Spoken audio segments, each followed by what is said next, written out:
Welcome to our show. आज बांग्लादेश के हालात के बारे में आपसे बात करने का मौका मिला है। अक्सर बांग्लादेश से परस्पर विरोधी खबरें आ रही हैं।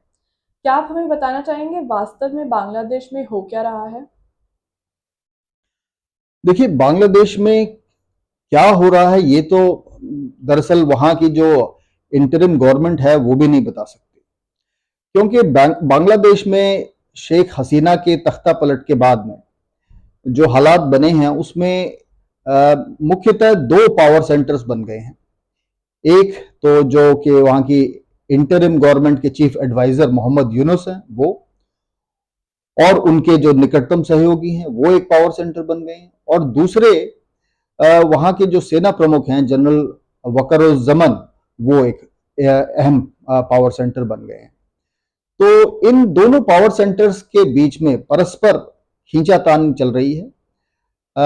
मोहम्मद यूनुस बांग्लादेश को एक कट्टरपंथी इस्लामिक राज्य बनाने पर आमदा हैं, लेकिन जनरल वकरुज्जमान एक प्रोग्रेसिव और लिबरल आर्मी जनरल हैं। शायद इसी वजह से उन्होंने जो है तख्ता पलट के बाद जो है वहां पे मार्शल लॉ भी डिक्लेयर नहीं किया, और वो चाहते हैं कि बांग्लादेश एक प्रोग्रेसिव और लिबरल डेमोक्रेसी ही बना रहे। तो इन दोनों के पावर सेंटर्स के बीच में काफी खींचातानी चल रही है, और इन दोनों एक्सट्रीम्स के बीच में भी कुछ और दूसरे माइनर पावर सेंटर्स हैं, जैसे कि कुछ स्टूडेंट बॉडीज हैं, उसमें से कुछ सेक्युलर हैं बिल्कुल, और कुछ एकदम से जो है कट्टर इस्लामिस्ट हैं। और इनके बीच में कहीं ना कहीं एक बीएनपी भी जो है, जो कि अपने लिए एक पॉलिटिकल स्पेस आवामी लीग के बैन कर दिए जाने के बाद बीएनपी अपने लिए एक पॉलिटिकल स्पेस बनाने की कोशिश कर रही है।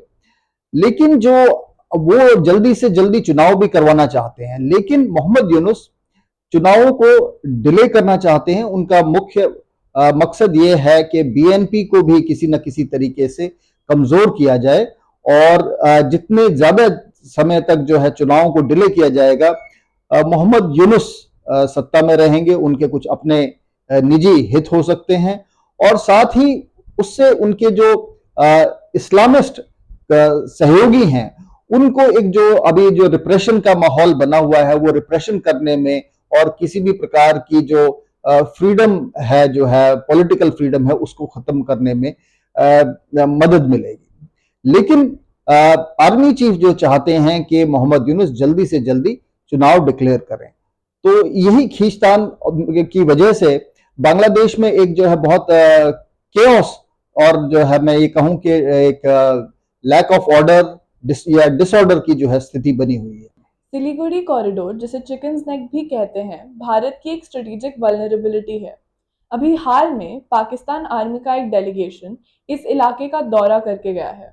इसके अलावा ये भी खबर आई है कि चाइना इस इलाके में लाल मुनीर हाट में एक एयरबेस बनाने जा रहा है। इस डेवलपमेंट को आप भारत के लिए कितना खतरा मानते हैं? देखिए, ये जहां तक प्रश्न है कि पाकिस्तान का एक सैन्य प्रतिनिधि मंडल जो है चिकन स्नेक एरिया का जो है एक दौरा करके गया है, पाकिस्तान का कोई यहाँ पर बहुत डायरेक्ट इन्फ्लुएंस अभी बहुत जल्दी बनने वाला नहीं है। ये सिर्फ मुझे लगता है कि भारत को एक तरीके से चिढ़ाने की, या जिसे कहते हैं अर्क करने के लिए जो है एक कोशिश थी, क्योंकि जब बांग्लादेश की जो प्रधानमंत्री थी खालिदा जिया, उनका तख्ता पलट हुआ तो उसके तुरंत बाद जो है ये घटना घटी थी।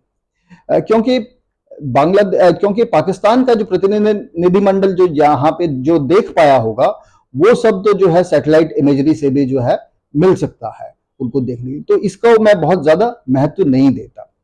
लेकिन हाँ, इस बात से मैं जरूर सहमत हूं कि जो चिकन स्नेक है वो भारत के लिए एक स्ट्रेटेजिक वल्नरेबिलिटी बन सकता है, अगर चीन के साथ जो है कभी हमारा जो है युद्ध होता है। और चीन जो है, क्योंकि सिलीगुड़ी कॉरिडोर से और सिक्किम में जहां पे लाइन ऑफ एक्चुअल कंट्रोल है, उसका जो क्रो फ्लाई डिस्टेंस है या जो एरियल डिस्टेंस है वो काफी कम है, तो वो एक हमारे लिए वल्नरेबिलिटी है। और दूसरा जो आपने सवाल पूछा कि उसी इलाके में एक एक एयरबेस बनने की जो है खबरें आ रही हैं लाल मुनीर हाट जगह पे। देखिए, ये बांग्लादेश की जो है सॉवरेन टेरिटरी है, वो चाहें तो जो भी कुछ वहां पे बना सकते हैं, लेकिन इसका टैक्टिकल या स्ट्रेटेजिक इंपॉर्टेंस कितनी होगी, ये जो है सोचने की बात है। क्योंकि ये इलाका जो है भारत से तकरीबन तीन तरफ से जो है घिरा हुआ है और भारत से जो है बहुत नजदीक है ये। तो अगर ये एक सैन्य बेस बनता है, तो अगर कभी ऐसे हालात बनते हैं, कभी जो है कि कोई जो सैन्य संघर्ष होता है, तो मुझे लगता है कि ये जो एयर बेस है बांग्लादेश के किसी काम नहीं आएगा, क्योंकि इसे बहुत ही जल्दी भारत की आर्टिलरी ही जो है इसको जो है बर्बाद कर देगी। और वहां से जो है बांग्लादेश के कोई भी जो है सैनिक विमान नहीं उड़ पाएंगे।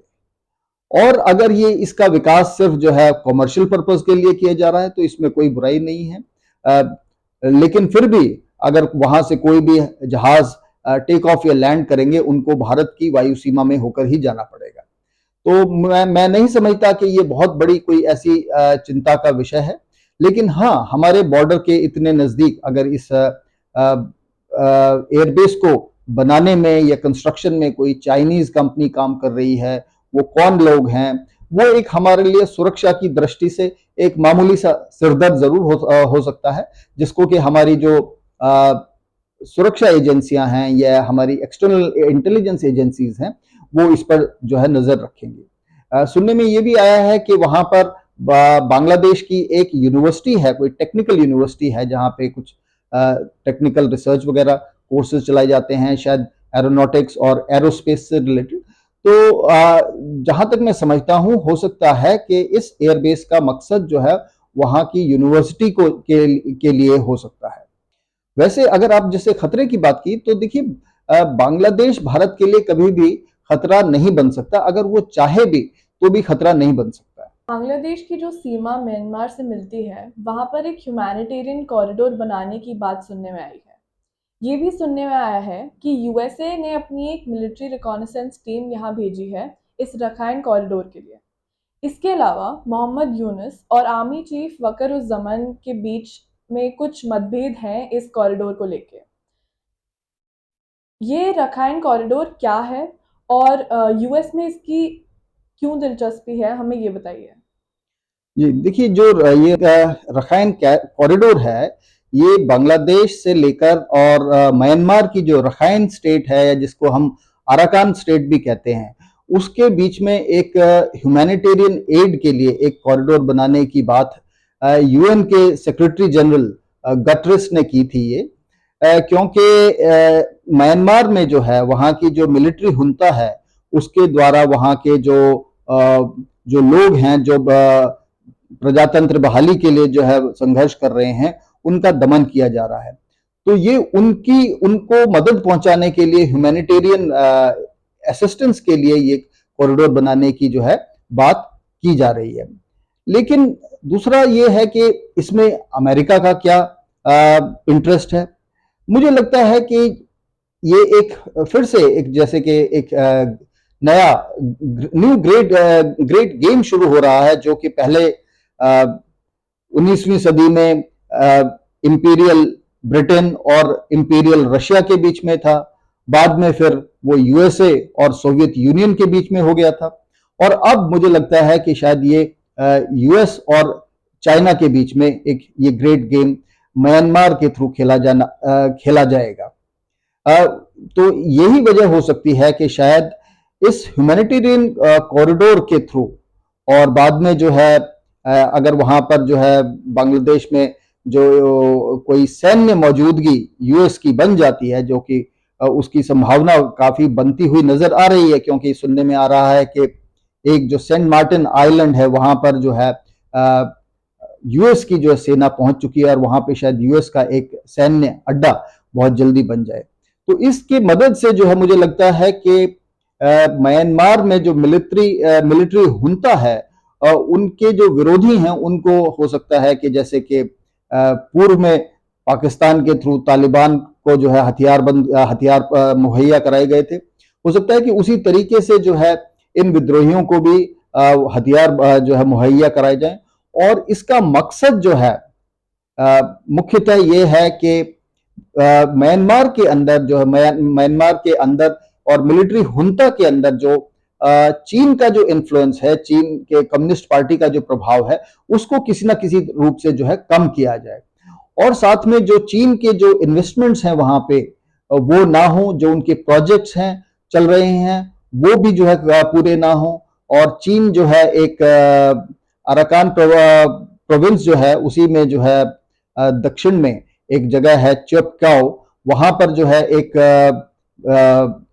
पोर्ट बना रहा है जहां पर कि जो है एक कच्चे तेल के लिए एक ट्रांसशिपमेंट टर्मिनल होगा जो जिससे पाइपलाइंस के जरिए जो कच्चा तेल है यहां से और यूनान प्रोविंस होते हुए चीन में भेजा जाएगा। तो मुझे लगता है कि यूएस का जो अगला वो कदम है वो चीन के प्रभाव को म्यांमार में कम करने का है। उस वजह से इस कॉरिडोर की जो है में यूएस की दिलचस्पी दिखाई जा रही है। और आपको क्यों लगता है मोहम्मद यूनुस और जनरल वकर-उज़-ज़मान के बीच इस ह्यूमैनिटेरियन कॉरिडोर को लेकर मतभेद क्यों है? देखिए, का ये माना जाता है कि उनके यूएस के पूर्व राष्ट्रपतियों के साथ में काफी घनिष्ठ संबंध रहे हैं और उन्हीं की वजह से जो है उनको जो है इस इंटरिम गवर्नमेंट का चीफ एडवाइजर बनाया गया उन्हीं के दखल की वजह से और वो इस खेल के एक अहम खिलाड़ी हैं इस पूरे जो है जो म्यांमार में जो प्लानिंग की जा रही है यूएस के द्वारा। और वकरुज़्ज़मान मुझे लगता है कि वो इसके खिलाफ इसलिए हैं कि वो जानते हैं, उन्होंने देखा है, उन्होंने हिस्ट्री पढ़ी होगी शायद एज ए मिलिट्री कमांडर कि पाकिस्तान में मुजाहिदीन को जो है आर्म करने के लिए जो कि सोवियत रूस के खिलाफ लड़ रहे थे, सीआईए ने काफी बहुत सारे अरबों डॉलर के जो है हथियार और बाकी दूसरा सैन्य सामान जो है मुहैया कराया था। उसके जो नतीजे थे काफी लंबे समय तक जो है पाकिस्तान जो है भुगतता रहा और अभी भी भुगत रहा है। तो शायद वो हिस्ट्री से इस लेसन को सीख चुके हैं और वो नहीं चाहते कि बांग्लादेश में भी जो है वैसा ही हो जो पाकिस्तान में हुआ, क्योंकि बहुत सारे वहां पर जो है उग्रवादी गुट बन गए, बहुत सारे जो है रेडिकल इस्लामिस्ट ग्रुप बन गए। तो वो चाहते हैं कि इस तरह से ना हो और जो बांग्लादेश है, जैसे कि पहले कुछ साल पहले बांग्लादेश की जीडीपी जो है भारत की पर कैपिटा जीडीपी से ज्यादा थी। पर कैपिटा जीडीपी की बात करें अगर हम, तो वो नहीं चाहते कि अगर बांग्लादेश इन सब जियोपॉलिटिकल ग्रेट गेम्स में जो है घुस गया तो इसमें बांग्लादेश का बहुत ही नुकसान होगा। भारत का नजरिया इस मामले में यानी रखाइन कॉरिडोर को लेकर क्या है? और आपके हिसाब से इस पूरे रीजन के ऊपर इस कॉरिडोर की क्या जियोपॉलिटिकल इम्पोर्टेंस है? और दर्शकों को ये भी बताइए कि आपके हिसाब से भारत का इस पर क्या स्टैंड होना चाहिए? इस बात के बारे में भारत के मीडिया में अभी बहुत ज्यादा जिक्र नहीं हुआ है। शायद उसका कारण ये हो सकता है कि अभी तक हमारे जो न्यूज रूम्स हैं और एडिटोरियल डेस्क हैं वो अभी तक जो है ऑपरेशन सिंदूर के फॉल आउट और उसके एनालिसिस में और उससे संबंधित जो दूसरी खबरें आ रही हैं उनके बारे में बात कर रहे हैं। लेकिन ये भारत के लिए लेकिन इसके साथ ही मुझे पूरा यकीन है कि जो भारत की जो एक्सटर्नल इंटेलिजेंस एजेंसीज हैं उन्होंने जरूर ही भारत के जो शीर्ष पॉलिटिकल लीडरशिप है उसको इसके बारे में ब्रीफ किया होगा। देखिए, ये भारत के लिए बिल्कुल भी अच्छा नहीं होगा अगर इस प्रकार का कोई ग्रेट गेम भारत के बिल्कुल पड़ोस में नजदीक में खेला जाता है तो क्योंकि भारत का बांग्लादेश के साथ बॉर्डर मिलता है। हालांकि ज्यादातर बॉर्डर जो है वो फेंस्ड है और लेकिन बहुत टेरेन खराब होने की वजह से कई जगह पे जो है वो जो फेंसिंग है वो इफेक्टिव नहीं है। दूसरा, म्यांमार के साथ जो बॉर्डर है वो फेंस्ड नहीं है, वो एक तरीके से ओपन बॉर्डर है। उनके साथ तो हमारे साथ एक जो है संधि भी है कि उनके लोग और हमारे लोग एक दूसरे के देश में कुछ दूरी तक बिना किसी पासपोर्ट के आ जा सकते हैं।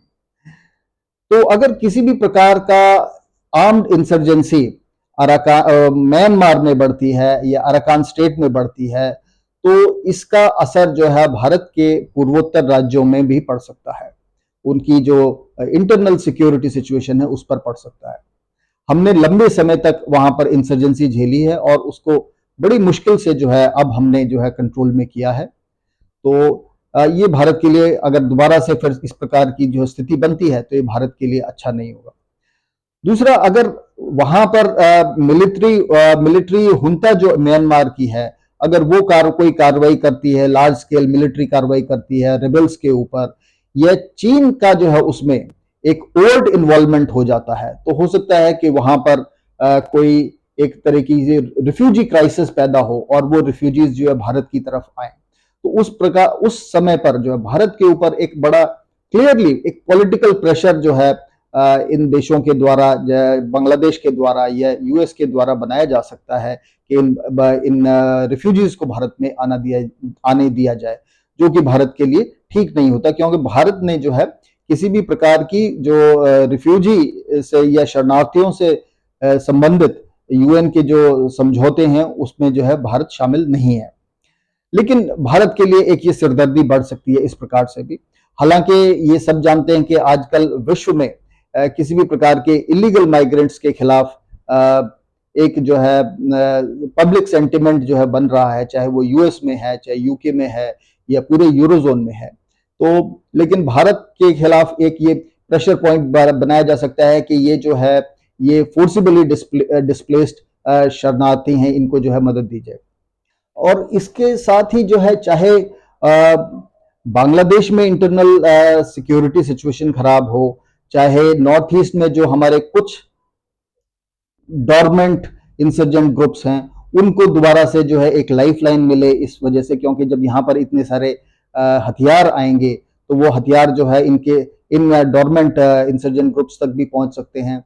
बांग्लादेश में भी जो है नए इंसर्जेंट ग्रुप्स बन सकते हैं और इन सब का प्रभाव जो है भारत के जो निकट भारत में जो सीमावर्ती राज्य हैं उन पर जरूर पड़ेगा। तो भारत के लिए जो है मुझे लगता है कि आने वाला जो समय, अगर ये राखीन कॉरिडोर बनता है तो काफी थोड़ा चुनौतीपूर्ण होगा। तो India is going to need some very deft geopolitical maneuvering and some very smart diplomacy in the times to come to counter this kind of any ill effect of this event, which if it at all takes place in our immediate neighborhood. हमसे बात करने के लिए बहुत बहुत धन्यवाद। Thank you.